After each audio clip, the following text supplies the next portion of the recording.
Imagine you're stuck in a massive traffic jam. The bridge is backed up for miles and you're running late. You look at the river next to you and think, if only I could just drive right in. Now, most people think that's a one-way ticket to a very expensive insurance claim and a soggy seat. But for a handful of crazy engineers and billionaires, that's just a Tuesday. We've all seen the movies. James Bond hits a button, the wheels flip in, and suddenly he's a submarine. But here's the thing, Hollywood usually lies to us. Most movie cars are just empty shells pushed by divers. However, there are a few real machines that actually do it. And I'm not talking about amphibious trucks that just float like a boat. I'm talking about cars that dive deep, handle the pressure, and look cool doing it. Today, we're looking at the real-life wet Nellies, from the car Elon Musk actually bought for $1 million to the electric sports car that literally breathes underwater. Stick around, because the last one on our list is so fast on water it actually broke a world record held by a literal plane. We have to start with the GOAT, the car that started the obsession. In 1977, the world saw the Lotus Esprit S1 in The Spy Who Loved Me. It drove off a pier, turned into a sub, and fired a missile at a helicopter. For decades, everyone thought it was just movie magic. And mostly it was. They used 7 different models to film that scene. But one of them was a functional wet sub. The plot twist? Fast forward to 1989. A couple in Long Island bought a storage unit for $100. Inside, hidden under some old blankets, was a white car with no wheels and weird fins. They had no idea they just bought the original Bond submarine. They eventually put it up for auction in 2013, and guess who bought it? Elon Musk. He paid nearly $1 million for it. His plan? He wanted to put a Tesla electric powertrain in it and make it actually transform. He hasn't finished it yet, shocker, right? But that car paved the way for the real engineering we see today. But here's the problem with the Lotus. It was a wet sub. That means the inside fills with water and the driver has to wear a scuba suit. Not exactly luxury, right? You'd get out of your car looking like a drowned rat. What if you wanted a car that stayed dry? Or better yet, a car you could actually buy today? This is where things get real. Enter Frank Rinderknecht, the boss of a Swiss company called Rentspeed. He was so obsessed with the Bond Lotus that he decided to build a real one. In 2008, he unveiled the Rentspeed Scuba. And unlike the Bond car, this isn't a prop. It's based on a Lotus Elise chassis, but almost everything else is custom built. Now, look at this thing. It looks like a normal sports car, right? But when you drive it into the water, it doesn't sink like a stone. It floats. You then crack the door, let the water in, and it begins its descent. Wait, why let the water in? If you kept the car airtight like a submarine, the displacement of air would make it stay on the surface. To make a car-sized object dive, you'd need tons of heavy lead weights. By letting the car fill with water, it becomes neutrally buoyant. The Scuba uses 3 electric motors, 1 for land and 2 for the twin propellers that move it underwater. It can dive to a depth of about 33 feet, 10 meters. But here's the coolest part. The interior is made of saltwater-resistant materials, and the seats are covered in high-grip diamond dust so you don't slide around while floating inside. Since there's no air in the cabin, the car has a built-in scuba system. You just pull a regulator out of the dashboard and breathe. Imagine pulling up to a yacht club, driving into the bay, and just disappearing. It's the ultimate leave me alone button. The price tag? About $1.5 million to build. A bit pricey for a car that gets your clothes wet. But hey, you're a secret agent now. Okay, I know what you're thinking. I don't want to wear a scuba mask. I want to go fast.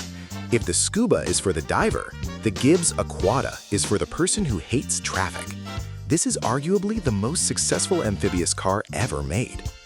In 2004, Richard Branson, the Virgin billionaire, used an Aquata to cross the English Channel. He didn't just cross it, he smashed the world record, doing it in 1 hour and 40 minutes. How does it work? Most amphibious cars look like boats with wheels glued on. They're slow and ugly.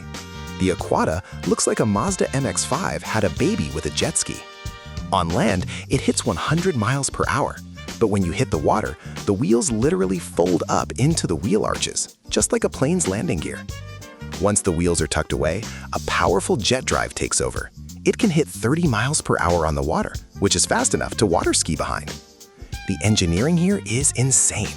Gibbs spent $200 million and over 2 million man-hours developing this tech. They have over 60 patents on the high-speed amphibian system. The downside? Because of some really annoying safety regulations regarding airbags and bumpers that don't mix well with water impact physics, the Aquata never saw a full mass-market release in the US. But if you can find one on the used market, you're looking at about $250,000 for a piece of history. If the Aquata is a scalpel, the Gibbs Humdinger is a sledgehammer. This thing is a 4WD truck that can carry 7 people through rough terrain, and then, without stopping, drive straight into the ocean at 30 miles per hour. It was designed for search and rescue and military use. Imagine a flood zone where boats can't go because the water is too shallow, and trucks can't go because it's too deep. The Humdinger just laughs at that. It uses a 300 horsepower diesel engine and can switch from land mode to water mode in seconds. But wait, there's a challenger. Have you ever heard of the Sea Lion? This is a world record car built by an enthusiast named Mark Witt.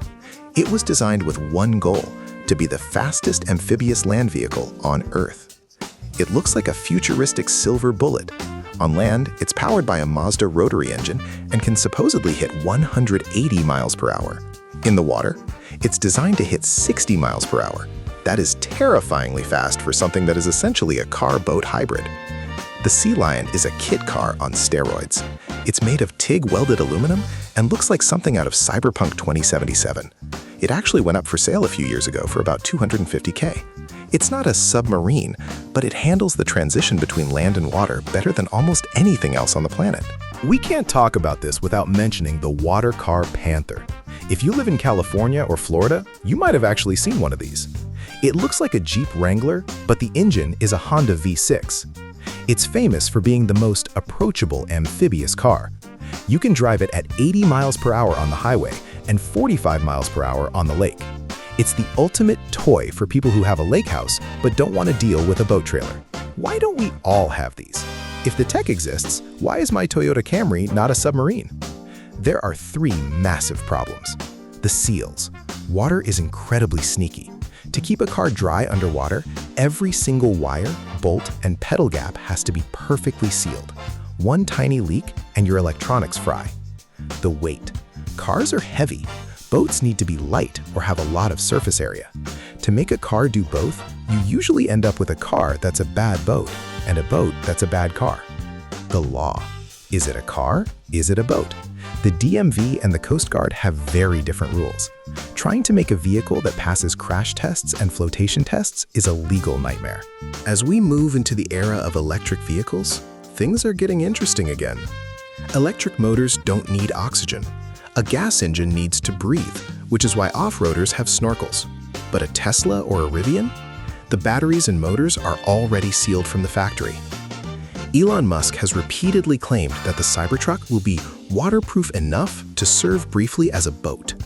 He says it will be able to cross rivers, lakes, and even seas that aren't too choppy.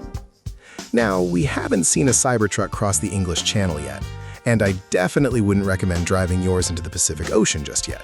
But the potential is there. Since EVs don't have exhaust pipes or air intakes, they are the perfect platform for the next generation of underwater cars. Imagine a future where your GPS doesn't say recalculating when you hit a river. It just says engaging propellers. From the movie magic of the Lotus Esprit to the $1.5 million scuba car, Rinspeed Scuba, the dream of driving underwater is very much alive. It's expensive, it's impractical, and you'll probably get wet. But isn't that better than sitting in traffic? If you had $1 million, which one of these would you take for a dip? The high-speed Aqueduct or the Bond-style Scuba? Let me know in the comments. And hey, if you enjoyed this deep dive, pun absolutely intended, hit that subscribe button and the bell icon. We're looking at more impossible machines every week, and you don't want to miss the next one. Thanks for watching, and I'll see you on the next one, hopefully on dry land.